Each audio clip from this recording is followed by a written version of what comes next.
Сайн байцгаана уу? Намайг анхааралтай сонсоорой. Учир нь миний одоо хэлэх зүйл чиний амьдралыг өөрчилж магадгүй. Чи магадгүй цөхрөлийн ирмэг дээр байгаа байх. Бид бие биенээ танихгүй ч би үүнийг чиний нүднээс харж байна.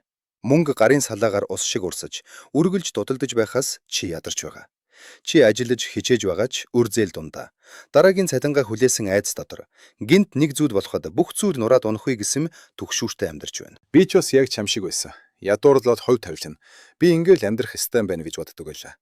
Гэхдээ өнөөдөр би чамд яг одоо сонсох ёстой нэг зүйлийг хэлье. Чи дахин хизээч ядуу амьдрахгүй. Энэ нь би чамд гайхамшиг амлаж байгаадаа биш. Эсвэл зүгээр л нэг урам зориг өгөх гэсэндээ биш. Харин мөнгөний тухай бус, амьдралын тухай өгүүлдэг эртний еврей мэрэгэн ухаан байдагт оршино. Энэхүү мэрэгэн ухаан нь ертөнц хэрхэн бүтэцтэй байдаг, хүн яаж ажилдаг, яагаад зарим хүмүүс ижбэг дижбэг байхад, зарим нь мөнхийн дутагдж дунд амьдрдгийг өгүүлдэг юм. Хамгийн чухал нь энэ нь чиний боловсрал, хаан төрсөн, эсвэл хідэн удаа бүтлгүүцснээс чинь хамаардаггүй. Нэгэн бяцхан бодол миний хувь тавилан хэрхэн өөрчилсэнийг би чамд ярьж өгье. Өргөж эрмэгдэр явдаг байсан тэр хүнээс өөрийнхөө бодит байдлыг өөрөө бүтээгч нэгэн болж хэрхэн хувирсныг минь сонс. Би ямар нэгэн үлгэр домог шиг амжилт яриаггүй байна. Би амар амгалан, сонголт хийх эрх чөлөөтэй.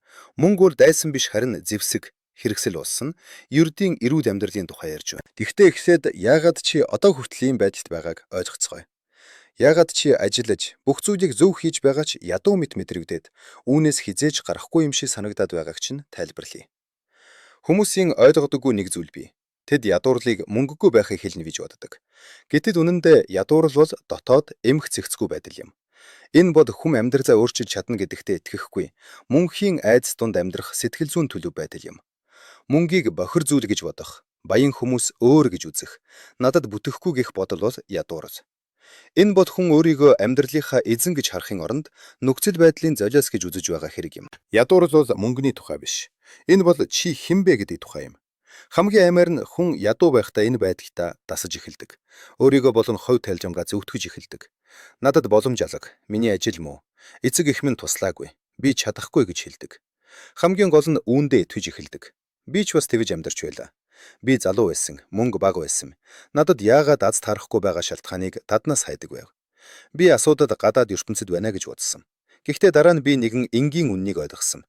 Гадаад ертөнц бол дотоод ертөнцийн тусгал юм. За тэгэхээр одоо эндээс хамгийн чухал хэсэг их нь. Учир нь ертөнцийг хараад амьдрал ийм л байна. Бүх зүйл шудраг бус. Бүх зүйл миний эсрэг байна гэж хардаг хүмүүс байхад харин нөгөө талд ертөнцийг хараад боломжийг олж хардаг хүмүүс бий. Гайхамшигыг хүлээдэггүй, харин түүнийг өөрөө бүтээдэг хүмүүс. Одоо чи за сайн байна. Тэгэд би яах ёстой юм бэ гэж асууж магадгүй. Өөртөө итгэхтэй бай. Эсвэл илүү их ажил гэх мэт ерөнхий үгс хэлэхгүй. Би өөрийн биеэр туршиж үзсэн тодорхой зүйлсийг хэлж өгнө. Еврей мэрэгэн ухаан зөвхөн мөнгийг бус, хувь тавилангаа хэрхэн удирдах сургадгийг би чамд ярина. Энэхүү мэрэгэн ухаан яагаад ямар ч цаг үед, ямар ч улс оронд ажилдгийг хэлж өгнө. Учир нь энэ бол эдийн засгийн тухай биш, харин хүний тухай юм. Энэ бол зүгээр нэг шашны түүх биш. Энэ бол амьд үлдэх тухай, гэр бүлийн тухай. ертөнц чамайг нуглах гэж оролдоход нэр төрөө хэрхэн алдахгүй байх тухай түүх юм. Еврейчүүд хэдэн зууны турш тэсэж үлдсэн нь тэд илүү хүчтэй байсандаа биш, харин амьдралыг ажилдаг дүрмээр хэрхэн босгохыг мэддэг байсанд оршино. Эдгээр дүрмүүд нь шашин биш, харин практик философи юм. Чи үүнийг толгойдоо хадгалаарай. Чи мөнгө дутсандаа ядуу байгаа юм биш. Чи дотоод бүтэц, зохион байгуулалт дутсандаа ядуу байгаа юм. Хэрв чи бэжин байгаа бол, хэрв чи үнэхээр амьдралаа өөрчлөхийг хүсэж байгаа бол энэ бичлэгийг дуустал үзээрэй. Учир нь цааш нь би ямар бодол хувь тавиланг өөрчилдөг, ямар зуршлууд хүнийг баян болгодог, хэрхэн цалингаас цалингийн хооронд амьдрахаа болох, мөнгө айдас биш эрх чөлөө бодох тэр амьдралыг яаж босгохыг ярьж өгнө. Би чамд нэг зүйлийг амлая. Чи эдгээр зарчмуудыг хэрэгжүүлж эхлэхэд мөнгө рүү асуудал гэж харахаа болно. Чи мөнгийг нөөц, боломж гэж харж эхэлнэ. Гэхдээ гол ахуйлаг руу орохоос өмнө би чамаас нэг асуулт асууя. Чи өөртөө үннээр хариул. Чи ядуу хэвээрээ баймаар байна уу? Эсвэл эрх чөлөөтэй баймаар байна уу? Хэрв эрх чөлөөг хүсэж байвал үргэлжлүүл юм үз. Хэрв айдсаар амьдарч, шалтак хайж, хувь тавилангаа гомдохсоор баймаар байвал энэ бичлэгийг хааж болно. Гэхдээ чамайг тийм хүн биш гэдэгт би итгэхтэй байна. Чи энд санамсаргүй ирээгүй.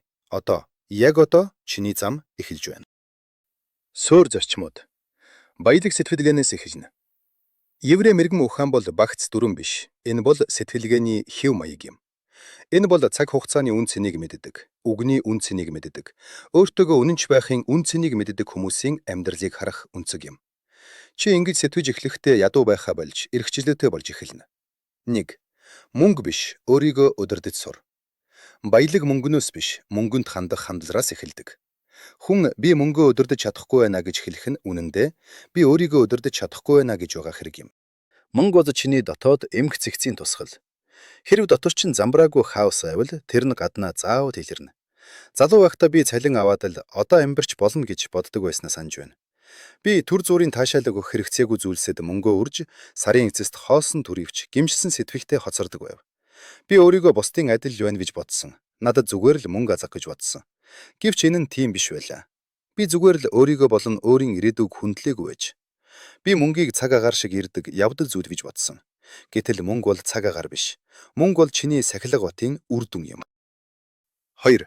Амьдралыг байшин шиг босгох. Еврей мэрэгмэн ухаан хүнийг амьдралаа байшин шиг барих ёстой гэж сургадаг. Чи байшинг дээврээс нэхэж барихгүй, суурнаас нэхэлдэг. Энэ суурн чиний зуршлууд юм. Чи яаж мөнгө үрж байна? Яаж төлөвлөж байна? Өөртөө өгсөн амлалтаа хэрхэн биелүүлж байна вэ гэдэг нь суурь юм. Хэрв чи энэ сараас мөнгө хадраж ирэх гэж амлagчхаад дахиад л хэрэггүй зүйлд өрчихвөл чи зөвхөн мөнгөө ардаа зогсохгүй, өөртөө итгэх итгэлээ алдаж байгаа хэрэг. Өөртөө итгэх итгэлээ ардсан хүм айдастай амьдардаг. Айдас бол ядуурл юм. Учир нь айдас гэдэг чи чадахгүй, чамд бүтэхгүй гэж хэлдэг тэр л дуу хоолой юм. Энэ дуу хоолой бүх зүйлийг нураадаг. 3. Химнэлтийг баялагтай бүү андуур. Олон хүмүүс химнэж байвал баян болно гэж андуурдаг. Энэ бол алдаа. Химнэлт бол зүгээр л ус оожуулахгүй тулд цоргоо хааж байгаатай адил. Энэ нь чухалч хангартгүй. Баялаг гэдэг нь чи бүтээж чаддаг, мөнгийг өөрийнхөө төлөө ажилуулж чаддаг байхыг хэлнэ. Би бүх зүйл дээр хэмндэг мөртлөө цалингаас өөр ямар ч орлогын их усүргүй хүмүүсийг харсан. Тэдний амьдрал хизээч нурам унаж урна. Яагад гэвэл тэд бүтээгээгүй. Зүгээр л амьд үлдэхийн төлөө тэнцэж байсан. Амьд үлдэх бол амьдрал биш. Энэ бол ердөөл нэг төлөв байдал. Энэ төлөв нь тогтвортой ажил, цалинтай байсан ч хүнийг ядуу болгодог. 4. Өөртөө хөрөнгө оруулахаас бүү. Энэ нь өдөг болсон сонсогдож магадгүй ч энэ бол үнэн. Чамд юу ч өгөхгүй эд зүйлд мянгаар нь үрдэг мөртлөө боловсрал, ур чадвар, эрүүл мэндэд мөнгө зарцуулахаас айдаг хүмүүсийг би мэднэ. Энэ бол алдаа. Учир нь чиний хамгийн үнэтэй зүйл бол чи өөрөө. Хэрв чи өөрийгөө хөгжүүлэхгүй бол чи зүгээр л хөгшөж байна гэсэн үг. Харин илүү дээр болж байгаа хэрэг биш. Бүх зүйл өөрчлөгдөж буй ертөнцид чи хамт өөрчлөгдөхөд бэлэн байх ёстой. Еврейчүүд үүнийг өргөнж мэддэг байсан. Мэдлэг бол хүч, чадвар бол капитал, боловсрол бол ирээдүйд хүрэх гүүр бидгийг тэд мэддэг байв. Би өөртөө хөрөнгө оруулж, сурч, хөгжиж, урагш тэмүүлдэг хүмүүсээр өөрийгөө хүрээлүүлж эхлэхэд миний амьдрал өөрчлөгдөж эхэлсэн. Шууд биш ч гарцаагүй өөрчлөгдсөн. Бусдад гайхуулах гэж бүү амьдр. Энэ бол гол урхнуудын нэг. Хүмүүс хүлээн зөвшөөрөгдөхгүй байхаас айсандаа амжилттай харагдахыг хүсдэг. Тэд өөрийнхөө чадлаас давсан машин, утас, хувцас авч бусадтай адил харагдах гэж хичээдэг. Бидэд үнэндээ тэд ядуурлаар улам гүнзгийрүүлж байгаа. Учир нь илүүдэл, зээл, төлбөр бүр чиний эрхчлөөг боомлох гинж болдог. Би нэг зүйлийг ойлгосон. Баялаг гэдэг нь их эд зүйлтэй байхыг хэлэхгүй. Баялаг гэдэл нь чиний эрхчлөө их байхыг хэлнэ. Сонголт хийх эрхчлөө, цаг хугацааны эрхчлөө, өөрийнхөө амьдрах эрхчлөө. Энэ нь гайхуулалтаар биш, харин сахилга бат өөртөөгөө үнэнч байх замаар ирдэг. 6. Хүсэл ба хэрэгцээг язраж сур. Дэлхийн ертөнц бидэнд мөнхийн хүслийг зардаг. Зар сурталчилгаа, олон нийтийн сүлжээ, найз нөхөд бүгд чамд эм хэрэгтэй гэж хэлдэгч чамд тэр нь хэрэггүй. Чамд амар амгас нь нэр төртэй, өргүй, байнгын дарамтгүй амьдрахад хэрэгтэй. Гэхдээ би хүсэж байна шүү дээ гэж сонсогдож болохч хүсэл бол зориг биш. Энэ бол зүгээр л мэдрэмж. Хэрв чи амьдралаа хүсэл дээрээ босхол хизээч эрхчлөөтэй болохгүй. Чи өөрийнхөө төр зүрийн хүсэлд хөтлөгдсөн боол болно. Ядуурл гэдэг нь хүн хүслээ удирдах чадахгүй байх тэр л төлөв байдаг юм. Одоо практикээр орцгоё. Би чамд өөрийн биеэр хийсэн чиний ч хийж чадах тодорхой асхмуудыг хэлье. Эхний асхам багаас эхэл. Гэхдээ яг одоо эхэл. Даваа гарагийг, цалинг, эсвэл илүү дээр цаг үеийг бүүхүүлээ. Энэ бол урах. Би мөнгө багтай байх үедээ би хадрах чадахгүй байх таа гэж боддог байв. Гэвч гол нь мөнгөний хэмжээндээ биш, харин зуршилд байгааг ойлгосон. Хэцүү байсан ч орлого болгоныхоо 10%-ийг хадраж эхэл. Энэ бол ил биш. Энэ бол математик болон сахилга бат. Чи дүрм зохиож түүнийгээ дагдаг болох ёстой. Алхам 2. Зардлаа бүртгэж илүүдлийг хас. Насанд хүрсэн хүмүүс хэрэггүй зүйлд мөнгөө өрчөөд мөнгө хаачих уу гэж байхдаг. Бүртгэл хөдөл. Сар ирэхэд чиний амьдрал мөнгө хаашаа урсаж байгааг чи олж харна. Ихэнх зардлууд хэрэгцээ биш, зүгээр л зуршил байдаг. Гэрээсээ хоолоо бэлдэж авч явах, сэтгэл хөдлөлөөр юм худалдаж авахаа болох зэрэг нь лам шиг амьдр гэсэн үг биш, харин ухамсартай амьдр гэсэн үг. 3-р асхам. Аюузгүй нөөц. Үүсэг. Энэ бол тансагтад биш, зайлшгүй хэрэгцээ. Нөөц мөнгөтэй боломогц чи өөрийгөө өөр хүн болсноор мэдэрнэ. Учир нь айд салга болдог. Айд сарилсан газар эрх чөлөө бий болно. Алхам 4. Өөртөө хөрөнгө оруул. Илүү их орлоготой болохыг хүсэж байвал эрэгтдээ байгаа мэрэгжлийг судал. Зүгээр л бүү мөрөөд ажил. 6 сарын төлөвлөгөө гаргаж өдөр бүр үүндээ цаг гарга. Чи ямар нэг зүйлийн мастер болохыг хүсэж байгаа бол мөнгөөр биш, цаг хугацаа, хүчин чармайлтаар төлөөсөө төлөхөд бэлэн бай. Алхам 5. Чамайг содруулж буй зүйлд мөнгө бүү. Арх, тамхи, мүрийтэй тогжоом, мартагнахын тулд хийдэг деми зугаа, цэнгэлүүд. Энэ бол амьдрал биш, энэ бол зүхтарт. Зүхталт чамайг хизээж баян болгохгүй. Учир нь зүхталт бол сул дорой байдал. Харин баялаг бол хүч юм. Алхам 6. Орзогын олон их усүрэ. Үүсгэрэ. Хэрв чи зөвхөн ганц ажлаас хамааралтай бол чи эмзэг байна. Шууд том бизнес эхлүүлэх албагүй. Фриланс, сургалт, үйлчилгээ, түрээсгээд чиний чадаж байгаа зүйлээс ихэл. Одоо 7-р асхам. Үрзэлэр амьдрахаа боль. Өр бол зөвхөн мөнгө биш. Энэ бол сэтгэл зүйн хүлээс. Чи зээл авахдаа эрх чөлөөгөө барьцаанд өгдөг. Хэрв чи байнга зээл дунд байгаа бол би мөнгөө удирдах чадахгүй байна гэдгээ үннээр хүлээн зөвшөөрч суралцаж ихэл. Алхам 8. Чамайг урамшуулдаг хүмүүсээр өөрийгөө хүрээжүүл. Хэрв чи үргэлж гомдолдог, хөгжихийг хүсдэггүй хүмүүсийн дунд байвал чи ч бас тэдэн шиг болно. Чамайг дээш нь татах хүмүүсийг амьдралдаа нэм. Баялаг бол зориг биш. Энэ бол төлөв байдал. Өөрийгөө бодлоо, зуршлаа болон үйлдэлээ удирдах чаддаг хүний төлөв байдал юм. Энэхүү төлөв байдал нь нөхцөл байдлын залиас байхаа болж амьдралынхаа эзэн болоход бэлэн байгаа хэн бүхэнд нээлттэй. Тэгэхээр чи дахин хизээч ядуу байхгүй гэдэр нь гинт их мөнгөтэй болно гэсэн үг биш.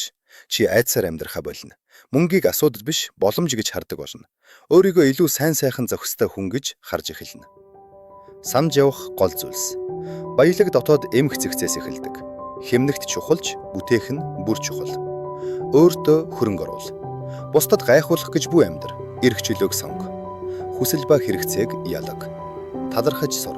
Гэхдээ бүү загас. За тэгээд чи сайн тунгаагаарай. Чи өнөөдөр л үйлдэл хийж эхэлбэл өнөөдрөөсөө их чөлөөтэй болж чадна. Ирээдүгөө өөр байхыг хүсэж байвал яг одоо нэг алхам хий.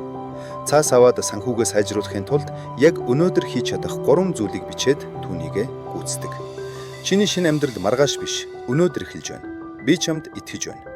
Баялаг бол мөнгөний тухай биш. Баялаг бол амьдралын тухай юм. Дараагийн дугаар хүртэл баяртай.